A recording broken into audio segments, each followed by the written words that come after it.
Hello दोस्तों, स्वागत है आपका मेरे YouTube चैनल हिंदी कानूनी जानकारी में। आज हम जिस विषय पे चर्चा करने वाले हैं वो विषय है स्वतंत्रता का अधिकार। भारतीय संविधान के अनुच्छेद 19 के अंतर्गत अनुच्छेद 19 से लगा करके अनुच्छेद 22 तक स्वतंत्रता का अधिकार यहाँ पर विस्तृत विवरण में बताया गया है। हम बात करते हैं सबसे पहले 19 यानी कि अनुच्छेद 19। अनुच्छेद 19 क्या कहता है, इस संबंध में हम देखते हैं। सबसे पहले अनुच्छेद 19 का जो पॉइंट है क ख ग घ, इस तरह से उसमें जो पॉइंट दिए गए हैं ये टोटल 6 पॉइंट हैं। तो सबसे पहले हम बात करते हैं क में क्या बताया गया है। अनुच्छेद 19 का इसमें बताया गया है वाक अभिव्यक्ति की स्वतंत्रता। वाक अभिव्यक्ति की स्वतंत्रता मीन्स भाषण देने की यानी कि स्पीच देने की स्वतंत्रता और अभिव्यक्ति की स्वतंत्रता। अच्छा, अभिव्यक्ति की स्वतंत्रता का मीन्स क्या होगा? अभिव्यक्ति की स्वतंत्रता का मीन्स ये है कि आप अपनी बात किसी भी व्यक्ति के समक्ष, समाज के समक्ष बोलकर रख सकते हैं, अपनी भावनाओं से उनको व्यक्त कर सकते हैं, अपनी वेशभूषा से उसको प्रदर्शित कर सकते हैं, किसी लिखित राइटिंग के माध्यम से आप अपनी अभिव्यक्ति कर सकते हैं, पेपर में, समाचार पत्र में प्रकाशित करवा करके अभिव्यक्ति कर सकते हैं, कोई चित्र बना करके आप अभिव्यक्ति कर सकते हैं, या कितने ही ऐसे अन्य तरीके हैं जिनके माध्यम से आप अपने विचारों की अभिव्यक्ति कर सकते हैं। और ये हमारे भारतीय संविधान में इसको स्वतंत्रता के अधिकार के अंतर्गत रखा गया है। अब इसमें क्या है कि ये जो है ये सभी नागरिकों को प्राप्त है। मतलब ये जो अधिकार है, वाक और अभिव्यक्ति की जो स्वतंत्रता है वो भारत के प्रत्येक नागरिक को प्राप्त है। अच्छा, इसमें एक केस हमें देखने में मिलता है। एक नवीन जिंदल नाम से व्यक्ति ने जो है इसमें लगाया था। नवीन जिंदल जो है पूर्व सांसद भी रहे हैं और वर्तमान में इनकी फैक्ट्री वगैरह भी हैं। इन्होंने क्या किया था, नवीन जिंदल ने कि अपनी फैक्ट्री पर तिरंगा झंडा लहरा दिया था। और तिरंगा झंडा लहराने के प्रकरण में जो है इनके खिलाफ प्रकरण चला। नवीन जिंदल बनाम भारत संघ के नाम से ये प्रकरण रहा और इसमें कोर्ट के द्वारा ये फैसला दिया गया कि कोई भी व्यक्ति अपने निजी स्थान पर तिरंगा झंडा फहरा सकता है। क्यों? क्योंकि यह भी एक अभिव्यक्ति का यानी कि देशभक्त होने का यानी देश के लिए अपने विचारों को व्यक्त करने का एक माध्यम है। इसलिए सुप्रीम कोर्ट के द्वारा निर्णय दिया गया कि तिरंगा झंडा फहराना विचार अभिव्यक्ति का ही एक माध्यम है। इसलिए उसके बाद से हमने देखा कि अधिकतर स्थानों पर, प्राइवेट स्थानों पर, इसके पहले सरकारी स्थानों पर ही तिरंगा झंडा लहराया जाता था। इसके बाद से सुप्रीम कोर्ट के इस निर्णय के बाद से प्रत्येक प्राइवेट स्थान पर भी तिरंगा झंडा फहराया जाने लग गया। अच्छा, सूचना का अधिकार भी इसमें शामिल है। सूचना का अधिकार कैसे इसमें शामिल हुआ? सूचना के अधिकार का मीन्स ये है कि यदि आप अपने विचारों को अभिव्यक्त करना चाहते हैं तो इसके लिए आपके पास सूचना भी तो होना आवश्यक है। और सूचना जब होगी तभी आप विचारों को व्यक्त कर पाएंगे। इसलिए सूचना के अधिकार को भी, जो 2005 में इसका एक्ट जो लागू हुआ है, ये भी जो है विचार अभिव्यक्ति के का ही एक माध्यम बताया गया है। अच्छा, इसके अलावा में और क्या है, हम बात करते हैं अनुच्छेद 19 ख। 19 ख क्या कहता है? 19 ख कहता है कि शांतिपूर्ण निरायुध सम्मेलन का अधिकार। यानी कि आप शांतिपूर्ण तरीके से बिना किसी हथियार के, शांतिपूर्ण तरीके से बिना किसी हथियार के किसी भी प्रकार का सम्मेलन आप कर सकते हैं। लेकिन इसमें जो है एक बात सामने आती है कि सिक्कों का जो कृपाण रखने का अपना अधिकार है, इसमें इसको छूट दी गई है। क्यों? क्योंकि इसमें कृपाण जो है एक धर्म के रूप में इसको शामिल किया गया है और इसीलिए इसमें छूट रखी गई है कि यदि सिख लोग यदि अपना रखते हैं सम्मेलन तो वो अपने हथियारों को साथ में, मतलब कि कृपाण को हाथ में लेके जा सकते हैं, क्योंकि वो उनके अधिकार में शामिल है। अच्छा, तीसरा है 19 गा। 19 गा क्या कहता है? संगम या संघ बनाने का या सहकारी सोसाइटी या संगठन बनाने का अधिकार। यानी कि आप किसी भी प्रकार का संघ बना सकते हैं, संगठन बना सकते हैं और सहकारी सोसाइटी या संगम किसी भी प्रकार का आप बना सकते हैं। लेकिन इसमें एक निर्बंधन यह है कि आप किसी भी अवैधानिक काम के लिए कोई संगठन नहीं बना सकते हैं। जैसे कि जो है आतंकवादी संगठन वगैरह आप बनाना चाहें तो इस प्रकार का काम करने के लिए आपको अनुमति नहीं है। अब हम बात करते हैं 19 घ। 19 घ क्या कहता है? भारत के राज्य क्षेत्र में सर्वत्र निर्बाध रूप से भ्रमण करने का अधिकार। यानी कि भारत में आप कहीं पर भी किसी भी जगह पर जा सकते हैं, घूम फिर करके आ सकते हैं।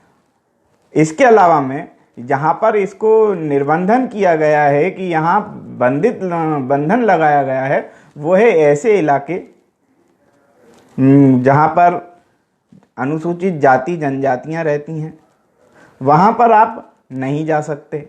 ऐसे और भी स्थान हैं जैसे कि पाकिस्तान की बॉर्डर पर या अन्य किसी बॉर्डर पे सियाचिन वगैरह, यहाँ पर आप नहीं जा सकते, इसके लिए आपको निर्बंधन है।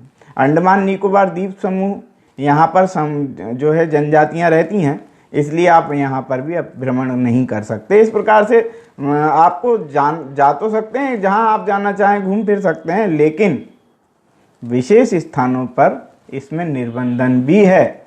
इसके अलावा में हम बात करते हैं 19 ड, भारत में कहीं भी निवास करने का अधिकार। भारत में किसी भी स्थान पर आप जाकर के निवास कर सकते हैं। अब यहाँ पर एक पॉइंट उत्पन्न होता है, जम्मू कश्मीर। यानी कि आप जम्मू कश्मीर में जाकर के नहीं रह सकते, लेकिन आपको जानकारी के लिए मैं बता दूं कि धारा 370 समाप्त होने के पश्चात जम्मू और कश्मीर को दो भागों में बांट दिया गया है। एक लद्दाख उससे अलग कर दिया गया है और जम्मू कश्मीर राज्य अलग कर दिया गया है। और धारा 370 और 35A खत्म करने के बाद यहाँ पर भी कोई भी व्यक्ति निवास करने का अधिकार रखता है।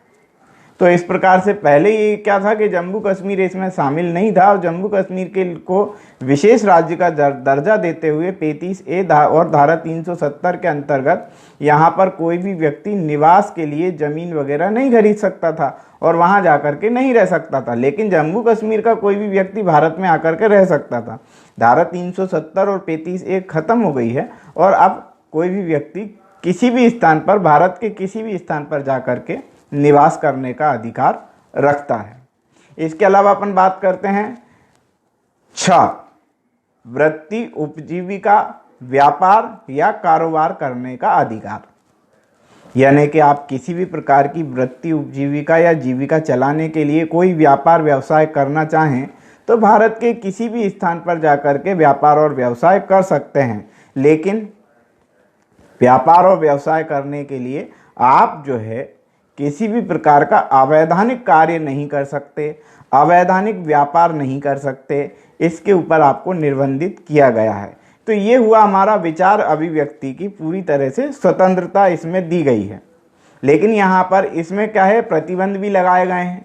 प्रतिबंध कौन कौन से लगाए गए हैं, ये कुछ बातें मैंने आपको विशेष रूप से इसमें पॉइंट बाय पॉइंट बता दी हैं।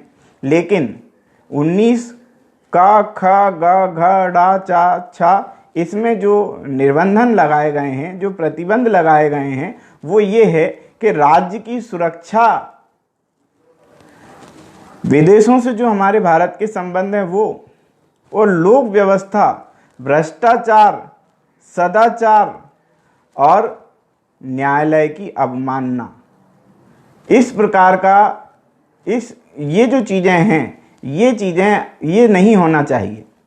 यदि ये होती हैं, यदि ये मानहानि होती है किसी की, अपराध का उद्दीपन होता है, अपराध का उद्दीपन मीन्स अपराध में वृद्धि होती है, तब ऐसे समय में आपको स्वतंत्रता के अधिकार पर, यानी कि वाक अभिव्यक्ति की स्वतंत्रता, शांतिपूर्ण जाने आने की स्वतंत्रता, निर्बाध रूप से भारत के किसी भी हिस्से में जाने की स्वतंत्रता, इन सब पर प्रतिबंध लगा दिया जाएगा। कोई महामारी फैल जाती है, ऐसे समय में भी इस पर प्रतिबंध लगाया जा सकता है।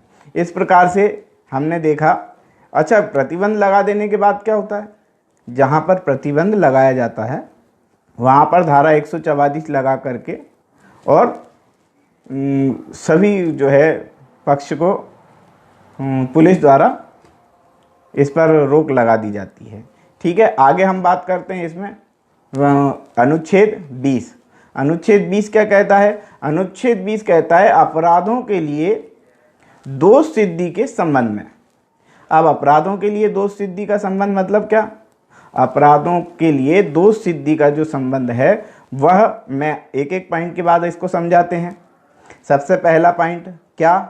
कि कानून के जितने भी प्रभाव होंगे वो भूतलक्षी प्रभाव होंगे, वो भविष्यलक्षी प्रभाव नहीं होंगे। अच्छा, भूतलक्षी प्रभाव और भविष्यलक्षी प्रभाव मतलब, भूतलक्षी प्रभाव यानी कि जो कानून पहले बना दिए गए हैं उसी कानून के अंतर्गत यदि किसी व्यक्ति ने कोई अपराध किया है तो पहले बने हुए कानून के अंतर्गत उसको सजा दी जाएगी। यदि कोई नया कानून बना दिया गया है और नया कानून बनाने के पहले किसी व्यक्ति ने कोई अपराध किया है तो पहले जो कानून लागू होता था उसके अंतर्गत ही उसको सजा दी जा सकती है। नया जो कानून बना दिया गया है उसके अंतर्गत उसको सजा नहीं दी जा सकती है। इस मामले में हम निर्भया कांड ले सकते हैं। निर्भया कांड में एक नाबालिग व्यक्ति था। अब नाबालिग लड़के ने निर्भया के साथ और उसके और 4-5 जो लोग थे उन्होंने मिल करके उसका निर्भया का रेप किया था। इस संबंध में जो नाबालिग था उसको जो है सजा नहीं हो सकी, जबकि इस संबंध में कानून बाद में बनाए गए कि 16 वर्ष से अधिक का कोई व्यक्ति हो और वो इस प्रकार का घृणित कृत्य करे तो उसको फांसी की सजा दी जा सकती है। लेकिन जिस समय निर्भया के साथ इस प्रकार का कृत्य हुआ उस समय ये नाबालिग लड़का जो है उसमें शामिल था, लेकिन कानून का भूतलक्षी प्रभाव होने के कारण इसको जो है फांसी की सज़ा नहीं दी गई और 3 साल के लिए इसको जो है बाल सुधार गृह में रखा गया, जेल में भी नहीं रखा गया। और इस प्रकार से उसको फिर बाद में छोड़ दिया और वो आज भी गुमनामी का जीवन व्यतीत कर रहा है। इस तरह से हम देखते हैं कि कानून का भूतलक्षी प्रभाव होगा, भविष्यलक्षी प्रभाव इसका नहीं हो सकता है। अच्छा, एक बात और है, इसी पॉइंट में हम देखते हैं 20 जो है अनुच्छेद 20 में ही दूसरा पॉइंट जो है वो क्या कहता है? वो ये कहता है कि एक अपराध के लिए किसी भी व्यक्ति को 2 बार या 2 से अधिक बार सजा नहीं दी जा सकेगी। इसका मतलब क्या है? एक बार यदि आपने अपराध किया है तो उसमें जो है 2 बार आपको सजा नहीं दी जा सकती, 1 बार ही सजा दी जा सकती। इसका सबसे अच्छा उदाहरण हम ले सकते हैं राजीव गांधी हत्याकांड। राजीव गांधी हत्याकांड में क्या हुआ था? राजीव गांधी की जो मृत्यु हुई थी, जो हत्या हुई थी, वो 21 मई 1991 को हुई थी। उसके जो आरोपी थे, जितने भी अपराधी थे, उनको उस संबंध में उनके ऊपर प्रकरण चला और उनको फांसी की सज़ा मुकर्रर हुई। फांसी की सज़ा मुकर्रर होने के बाद केस लगभग चलता रहा और 2011 तक ये केस चला। 1991 को उनको गिरफ्तार कर लिया गया था। 2011 तक उन पर केस चला। इस तरह से हम देखें तो लगभग 20 साल का समय गुजर गया था। अब 20 साल का समय गुजर गया तो 20 साल का जो समय था इन अपराधियों का इनके घर पे तो नहीं गुजरा होगा, निश्चित रूप से इनको जेल के अंदर ही रखा गया था। इसका मतलब ये है कि इन्होंने 20 साल की सज़ा जेल में ही काट ली थी। अब फांसी की सज़ा इनको यदि दी जाएगी तो कुल मिला के ये तो एक ही अपराध के लिए 2 बार सजा देना हुआ। इस संबंध में केरल उच्च न्यायालय ने निर्णय भी दिया और कुल मिला के ये हुआ कि उसमें जो है राजीव गांधी के हत्यारों को फांसी की सज़ा नहीं हुई और आजीवन कारावास की सज़ा ही वो भोगते रहे। और इस तरह से ये प्रकरण भी हमने देखा कि कुल मिला के एक अपराध यदि आपने किया है तो उसके लिए 2-2 सजाएं आपको नहीं दी जा सकती हैं।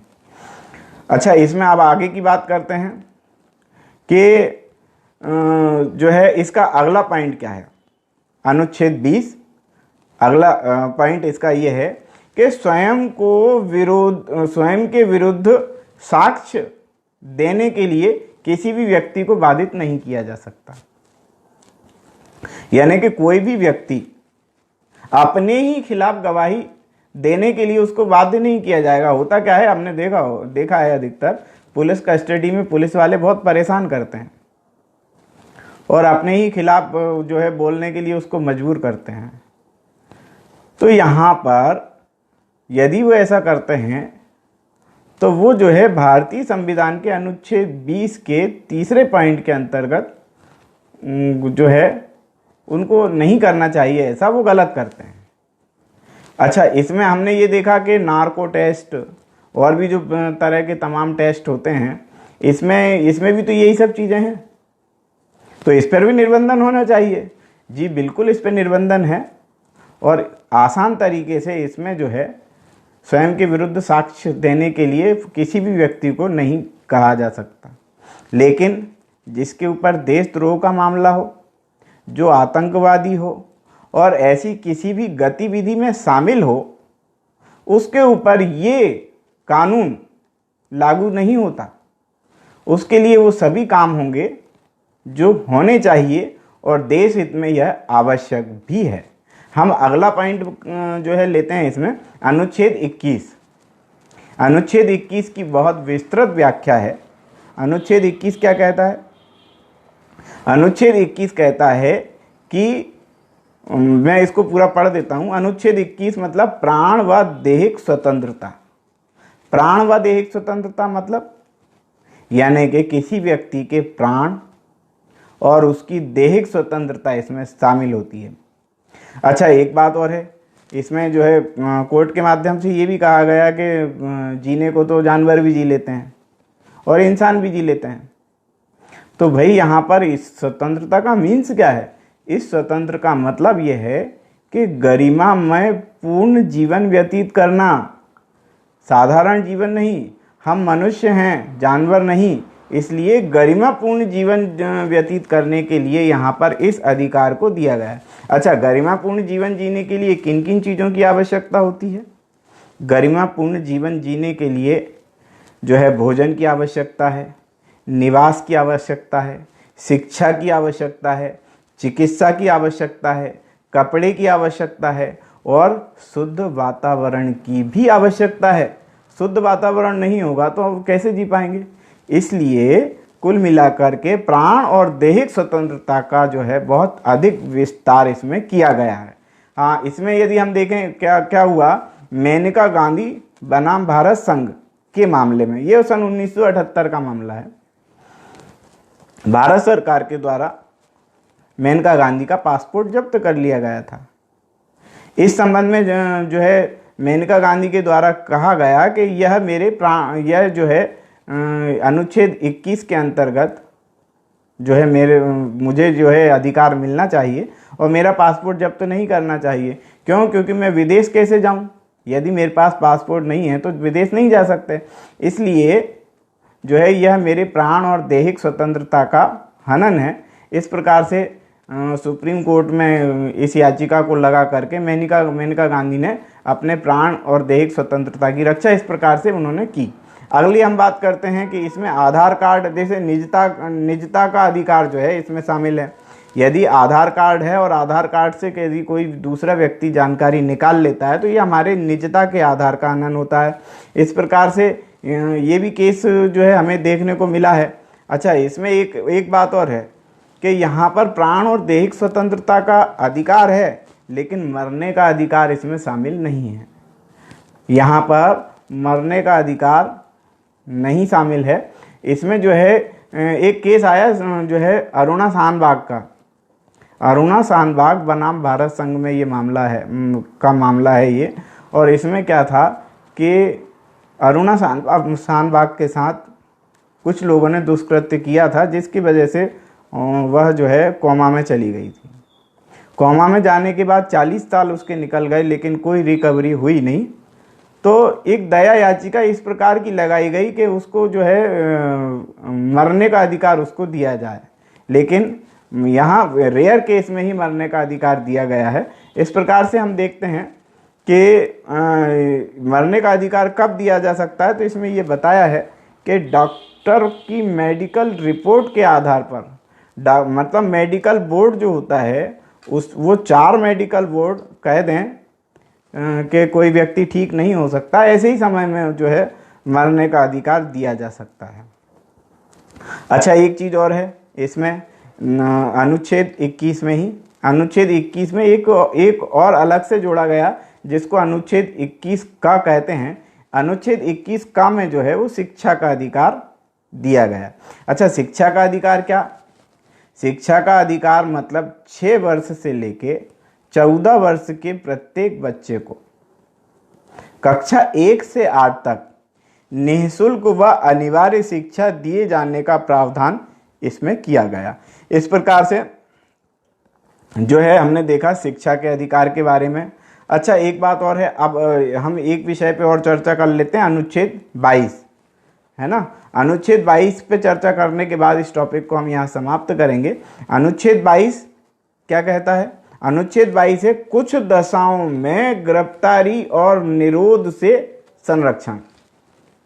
कुछ दशाओं में गिरफ्तारी और निरोध से संरक्षण, यानी कि किसी व्यक्ति को पुलिस ने गिरफ्तार कर लिया है तो उसको कौन कौन से संरक्षण प्राप्त हैं, हम इस विषय में बात करते हैं।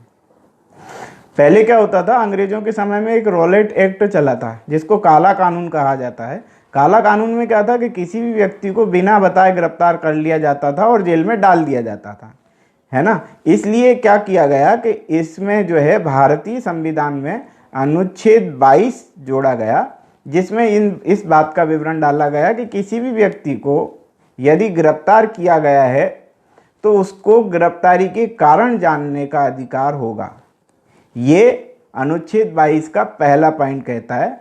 अच्छा, अनुच्छेद 22 का दूसरा पॉइंट क्या कहता है, इस संबंध में बात कर लें। पहला तो हो गया कि किसी भी व्यक्ति को गिरफ्तार किया गया तो उसको उसके कारण जानने का अधिकार रहेगा कि भाई क्यों गिरफ्तार किया गया मुझे। अच्छा, दूसरा क्या? दूसरा ये है कि वह व्यक्ति जिसको गिरफ्तार किया गया है वह विधिक सहायता प्राप्त कर सकता है, यानी कि अपने वकील से मिल सकता है, वकील से मिलने का अधिकार है उसको, और अपने बचाव के लिए जो है काम करने का, यानी कि वकील जो है उसका बचाव करे, इसके लिए वो जो है बातचीत कर सकता है वकील से। तीसरा पॉइंट क्या है? तीसरा पॉइंट किया है कि जिस व्यक्ति को गिरफ्तार किया गया है उसको 24 घंटे के अंदर मजिस्ट्रेट के समक्ष प्रस्तुत करना अनिवार्य है। इस प्रकार से यहाँ पर ये दिया गया है कि अच्छा, इस मामले में और क्या क्या है, इसमें निर्बंधन कहाँ कहाँ लगाए गए हैं, जो हमने बात की कुछ दशाओं में गिरफ्तारी का जो अधिकार है और निरोध से संरक्षण का अधिकार जो है, इस संबंध में हमने बात की। तो हमने 3 पॉइंट पे बात की। पहला क्या कि किसी भी व्यक्ति को ये बताना पड़ेगा कि क्यों गिरफ्तार किया गया है। दूसरा, उसको वकील करने का अधिकार रहेगा। और तीसरा ये कि 24 घंटे के अंदर उसको न्यायालय के समक्ष, यानी कि मजिस्ट्रेट के समक्ष प्रस्तुत किया जाएगा।